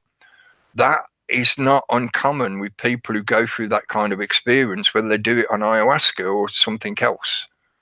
It's a transformative experience, or it can be a transformative experience for some people. That's not the fault of the drug, and it's not the fault of the experience. I've argued for many years that a lot of people could benefit a lot from going through some of these experiences. It's not for everyone. It's not the key to everything. It doesn't answer all your problems. It will not give you all the answers to the universe, life, and everything. But it can help you a lot. But this is the methodology in action. They will take elements of truth, they will manipulate them and pollute them and use them as a weapon against the rest of us. It's why it concerns me that the way this is being missed by a lot of people. It's like, unless you've gone through that experience, you might not be able to relate to some of how people who have relay what their experience was to you. In other words, the language they use may seem meaningless to you, but to somebody who has gone through that experience, you'd be like sitting there going, I experienced that. Yeah, I remember that. Yeah. And it makes sense to you. You could say the same about going down the pub for a drink. If you're not somebody who likes sitting in a pub having a drink, you might not comprehend what it is people are saying to you when they're talking about their experience of that kind of culture, sitting in that environment, chatting with people, having a few bevies, having a bit of a laugh and a joke. You might not get it. It might not make sense to you because maybe you haven't experienced it. Huh? So to me, that's a part of the fixating on the details and trying to put the blame on the details of that element. You know, the drug is not to blame. The experience of going through that kind of process is not to blame. It's the what happens after that. Yeah, the way she described, or the way listening to Mark Windows, the way he was describing it was that it wasn't much of a time period between her having the experience and then her becoming this NGO leader and changing her life completely. Wisdom keepers have to be government approved now. Yeah. Whereas it's more genuine and certainly more healthy to take you time with this process. You're not going to figure it all out straight after you come down from the drug. You're not going to suddenly, you know, wake up the next day when you're sober and think, oh yeah, now I've got all the answers. I just write a bullet list and I do this and this and this and this and this, and then that's what they told me to do. It does not work that way, and anyone that claims it does is just basically wrong. They're either lying or they're trying to manipulate you for some reason. When you have one of those experiences, whether it be on ayahuasca or psilocybin mushrooms or even a hell of a lot of cannabis can give you a similar hallucinogenic psychoactive effect, it will take you a long time afterwards to process all the stuff that you experienced during that event. It took me months and months and months to think through I remember thinking about that and having that kind of imagery in my head, and there was that and there was that and there was that. There is so much that if you think you just go away for a weekend, have a few of the drugs and that's it, job done, your life's going to be better forever. No, you're really, really missing the point. That is not enlightenment. That is not ascension, as they like to sell it. It's just bullshit. It's corporatism. It's commercialism. And that's a lot of what the New Age church has done and has turned this into. They've appropriated it and turned it into just another commercial circus where people's energy is milked in one way or another, financially or whatever. And then they just moved through the shop into the gift shop, and the next lot of customers are coming in. And it's just another commercial system. Sorry, rant over. But you're right. It is. That's exactly what it is. I saw that with the spiritualist churches all them years back, you know, how that was set up, you know, keeping you cul-de-saced as well to a point. That connects into that. Spiritualism comes off the back of the Theosophical Society, and the spiritual church is what we have now, however many decades later. Yeah, and that was interesting because that took you on and, you know, developed you or whatever, and then you had to go and perform for them and whatever, and you know they drag you here, there, and everywhere, and you know it was that was the sort of thing that to me was like, you know, this is all about energy. It's all about you, the individual. You talk about victims and victimhood, also moving to the selfhood, moving to the self, moving to you. And all of these people going around doing these wisdom keeper walks, good for them. But, you know, the rest of us, and, you know, don't look up to these people like they're super special or something.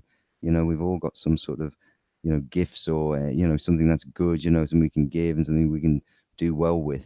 Whether that's just waking up to what's going on and getting in touch with yourself again and, you know, going to a stone circle or going and experience some energy or something, you know, in nature or whatever. You know, you don't, you know, have to. I remember Sting back in the day. Remember Sting, the music, the Police, the singer, and he had some guy from, I think it was the Amazon or somewhere back in the day. Yeah. He was following him around everywhere for a year or so. He was his personal shaman. Yeah. So, you know, it's all this sort of looking up. These people are wise. They've done all this. They're healers. They're all this knowledge. Anyone who has to talk about it that much is full of shit. Just get on with it. Yeah. Heal the bloody place. Heal the people around you. What are these people like in their private daily lives? Are they horrible to live with? Are they narcissistic? Are they got all the faults that most people have, but they're there and oh yes, I walk the lay, you know, and all this. I mean, most people, like I say, fall for that shit. And it's about being the genuine, authentic self. Just get back to that and you'll be okay. And get rid of the bullshit. I'll tell you something. A lot, the guy that runs Megalithomania and a couple of people he's had on there, like Crowhurst, they very, very rarely mention the energy of these places. But when they do, you know, they seem to be talking about something they've experienced. The rest of the time, they stick to stuff that you can check facts on. Yeah, And that's another thing. A lot of the New Age stuff, they're just feeding your daydreams. Yeah. Just taking your daydreams and saying, "Oh, that's a nice daydream. Look, here's a new picture to put on top of it." Yeah. It's like kids' colouring books of ideas. But I wanted to mention this because I went back and had another look at it. Yeah, you can see the two pegs at the top. Yeah, the red one, which is Mars, and the blue one, which is Venus. Well, apparently you move the Venus one peg every 15 days, and the Mars one every 20 days. And when you come round again to be on the same peg, yeah, that's when you get the conjunctions. And if I move it forward just this much, it will give you the numbers. Yeah, 11,690 days, which is 32 years and 2 days. Okay, so let me change that to solar system scope, which hopefully is not going to Is it? Ah, come on. Yeah. Is it It's not reset? coming up. It's just showing black here. Ah, there we go. No, Okay, that's that's it. Yeah. Okay, so you can see the Earth at the bottom, Mm-hmm. Mars and Venus. Yeah. Okay. What we got? We've got 2019, 24th of August. So let's change that, and we can see if we get rid of that. Oh, bang it again. Okay. So what we want, okay, is 32 years. It's being a bit slow, but it should. There we go. It makes great sounds. This, yeah. It makes great sounds. What one was it I wanted? 32 years on 2019, 51. There we go, and 26. Okay, so let's see where they are. Oh my goodness, they're almost in the same place. Mm. Yeah. So that's using this 5,000-year-old Nebra sky disk, I've just worked out that they will be in the same place after 32 years. Yeah, and there is a cycle as well for Mercury, yeah, which you can add into these. If I put this back on here, what this guy does, yeah, he says, yeah, that you should get the bigger one. He says there's a cross, yeah, as you move Venus round to the bottom, where it is there, see where the blue one is there, you shouldn't actually put it there. Because when you get to where the blue line is, you ought to make it jump back because it always goes around the sun, which is kind of like at the top where the north is. Well, I think why do that, yeah? Because if you go back to this one, and we now go back 16 years, which is 2, 4, 6, 8, 10, 12, 14, 16, and we go back 16 years and 1 day, we get Venus, Earth, come out. It's Mars behind the Earth at the bottom of the screen. Yeah, there it is. There's Mars. Near enough there. Yeah, so they're near enough in a straight line the other way. Yeah. So all you got to work out, yeah. And this conjunction lasts a while, doesn't it? Pardon? Is it the conjunction that lasts a couple of years, one we're in now? Oh no, that's the Pluto-Uranus. Yeah. Which is back to now. Now it's working a bit better. Okay. Yeah, it goes fast, slow, because the machine's absolutely loaded with that. 15 pages open. Now I'll just go back to 2003. That's 16 years ago. What happened then? Was it the war? Yeah. Yeah, and it would have been Saturn in. Was it 2003? Iraq War, yeah. Saturn in Gemini, I think. Which happens as well, yeah. Ah, no, it's frozen. You can still hear me. Yeah? Just about, yeah. You better mute me because everything's beginning to freeze up here. It's the fairies taking over your audio. Yeah. No. Yeah. Well, talking about that kind of ancient stuff, I wanted to mention this as well tonight. Last week in the comments, Lynn asked me about reading list or reading recommendations, like what book are you reading? Yes, I do read the comments after the fact. I often I can't keep up with the chat box while we're live, and especially when I'm rambling about stuff, I get too into what I'm saying to concentrate on the chat as well. But I do read through the chat, so just so people are aware. If you want to post comments or questions or whatever, I will get to them eventually. It just takes me a while to catch up and read through them. But anyway, yeah, she was asking recommended reading or something like that, and I was going to mention I haven't started reading it yet. I don't know if the text is the right way around or if the camera's reversing it. The Secret Teachings of All Ages by Manly P. Hall. I've never read this. I've listened to a lot of his lecture presentations, but I've never actually read the book.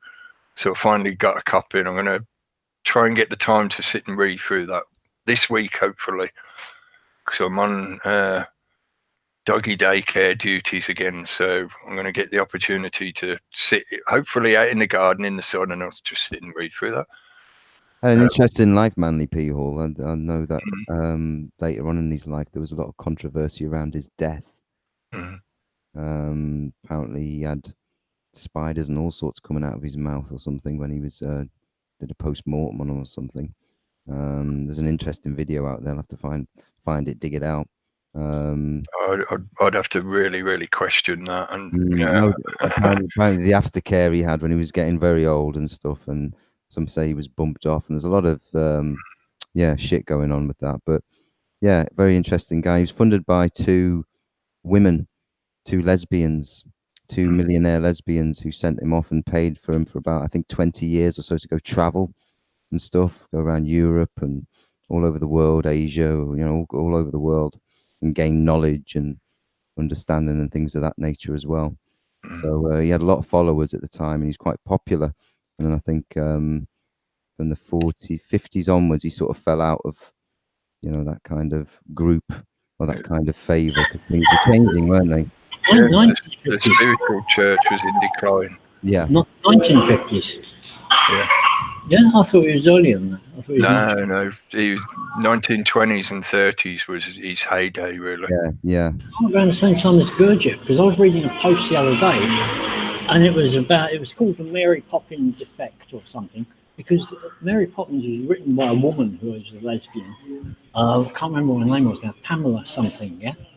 But apparently she'd been a student of Goethe, and it was around that time that he had a whole load of women lesbians as students, and a lot of them went on to become writers or famous people, yeah? Which is kind of strange, yeah? But in those days, women really were, I mean, the only way to be an independent woman almost was to have money or be a lesbian. Yeah, it was, it was hard work. Breaking those shackles. Yeah. Well, they had Bernays to help them, so Yeah, there's lots of people out there at the time, wasn't there? All floating around doing a similar thing, and trying to screw the world basically. And in a similar fashion to other caveats I've said tonight, there are other brands available. I know for a lot of people, they may instantly turn around and go, "Oh, he's a Mason, he's a Theosophical Society, he's this, he's that," and they just instantly dismiss all the information, all the content, whatever, throw the baby out with the bathwater. Yeah, P. Hall has a lot of good things to say, and whether you agree with him and his Freemasonry stuff or not, but just listen to what he's saying and and read the book, like you say. You got the book. Look at the information, not the mouth speaking it. Yeah. Also in the news in the recent week was somebody milkshaked Angela Merkel. Apparently, they didn't get a video of it, but they did get a video of her afterwards. Yeah. Did that give her the shakes again? Yeah, that's what gave her the milkshake. That's what gave her the breast shakes. The milkshakes. She had the milkshakes. She had the milkshakes, yeah. The milkshake brings all the people to my yard. I can't do a Merkel impression, so I'm not the illegitimate child of Crowley and Hitler. So, I thought she was wearing what they used to call a Sainsbury's smiler. Yeah. It's one of those hard pants with an internal gadget that's like permanently turned on. And it's just Oh, you mean like a pager? So you got it set to vibrate and put it in a gusset. Yeah. It tells them, mate, make sure you message me every 10 minutes. I thought, shameless cow. Look at her. Christ, she's got a vibrator going. Oh, four. She's just sitting there, standing next to the boat, shaking away like that. That's terrible ridiculousness. You can't do things like that these days on the YouTubes, you know. Just to mention that as well, I know often I get quite passionate and assertive when it comes to things about entertainment and not being entertainment, and a lot of what we talk about is serious. And you know, that's why I'm doing this, is because I want to help people see more of this information and make connections for themselves, and as in for their own self-thinking, you know, their own realizations. So I do get a bit serious and passionate about it sometimes. And I don't think this, what I do anyway, it's not meant to be entertainment, but that doesn't mean there isn't an entertainment element to it. Often there is. We have a bit of a laugh and a joke and stuff like that. And sometimes you need that entertainment element to alleviate the stress and the fear. You don't ignore the danger, you just laugh in its face to help the fear evaporate. Yeah. So yeah, occasionally I will make it a bit entertainment, you know, give it an entertainment value. I'll play up a little bit because of the fact that I know it's been presented like on a stage to the public, so it's a little bit like a performance. So occasionally I can throw in that kind of entertainment part of it, but it's not meant to be entertainment. But please don't think that that means that you have to be all serious and concerned, because that again that's an emotional manipulation. I'm not saying this stuff to make you scared. I'm not saying this stuff to try and poke your emotions and make you do a knee-jerk reaction. If anything, I'm expressing my own personal passions and desires and concerns when I get assertive about stuff. That doesn't mean you need to see it in that way. But you might be doing it in your free time. Yeah. Because I saw somebody on the bus today, you know, and they looked really worried about something. So I asked myself the question, what do I worry about? I thought, well, every morning when I wake up, I worry about whether I'm still alive. And then I worry about if I've remembered God yet. And if I manage to do both of those as soon as I wake up in the morning, I mean, that's it. That's all you got to worry about, really. After that, you know, it's concern for others, basically. Yeah. One last thing I want to mention, just in case. Tomorrow is the eclipse, and about at least 6,000 Catalans have gone to Strasbourg for the opening of the European Parliament, because 2 or 3 of the MPs that have been elected are not being allowed to sit in the European Parliament, because to sit in the European Parliament, they have to go to Madrid to swear an oath to the Spanish Constitution that they will serve the Spanish Constitution while they're in the European Union, serving the European Union's agenda. Hang on, how does that work? But anyway, they're not allowed to sit, because if they go to Madrid, they'll get arrested. And so 6,000 are protesting in Strasbourg, France, where the police aren't always the friendliest type of people, on the day of the eclipse. So that'll be just something to look out for. Yeah, and see what happens in China. Sorry, in Hong Kong tomorrow. Well, what goes on out there? It's a limited visibility one. Is it southern hemisphere? This one, the eclipse. Yeah, very limited. But then you've got to remember that the sun and the earth are like two magnetic dynamos, and there is an induction current between the two of them. And the moon keeps on passing in front of that induction current like a sine wave, but every now and again it blocks it. So the induction current from the sun, you get a big blip in the current. Yeah. So it doesn't matter where it's happening, but yeah, of course, people notice it a lot more. They connect with it a lot more when they can see it. Yeah, well, that's why I was curious, because I haven't seen mention of it in the media, and normally now they'll often tell people like, oh, there's going to be an eclipse, you can go out and watch it. It's like a lot of things, though. You do feel a big energy in people rising if they're looking at it. And if it's not, then it might come the day after. Yeah. It takes a while because, like I said, with 9/11, when the building struck, everybody in the world knew it had happened, even before they knew it had happened. Yeah. You know, because there was this kind of electric current energy everywhere that was spiking everywhere the moment it happened.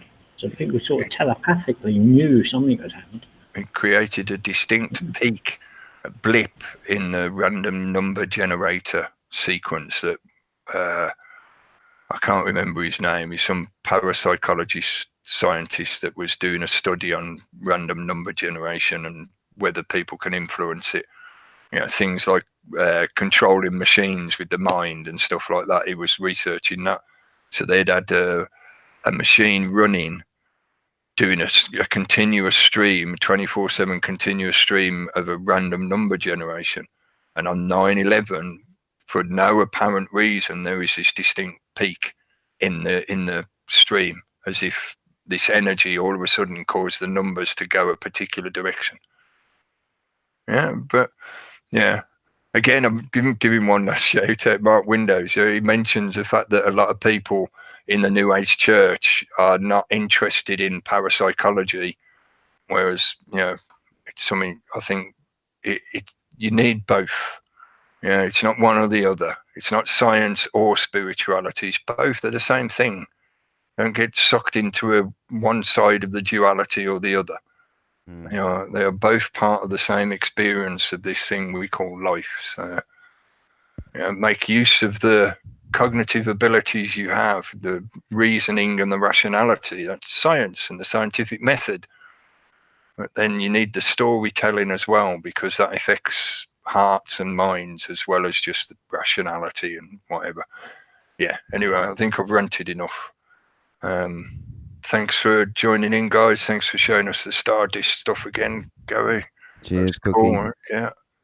And it connects well, talking about the manipulation of energy at the moment that they keep trying to do to everyone. Hello to everyone in the chat room. I'm sorry I haven't interacted with the chat room at all really tonight, apart from saying hello right at the start. But there's lots of chat in there. I will catch up and I will read through it all. So thanks for joining in, everyone. And thanks for listening in or viewing, watching, if you're watching the video version. You know, however people tune into it, doesn't really matter as long as you can hear it. Thanks for giving us your attention, folks. We'll see you again on Wednesday night on the Reality Chat channel. Yep. I'm not sure if Steve's on Saturday because I think he might still be away. So there might not be a show from Steve. Sorry, man. What was you going to say? Oh, nothing. Sorry. I just. Oh, sorry. What? No. no, sorry. Just ignore it. Confusion, mistranslation. Right. I'm going to say goodnight. Thanks again, folks. Catch you again soon. Click the button. No.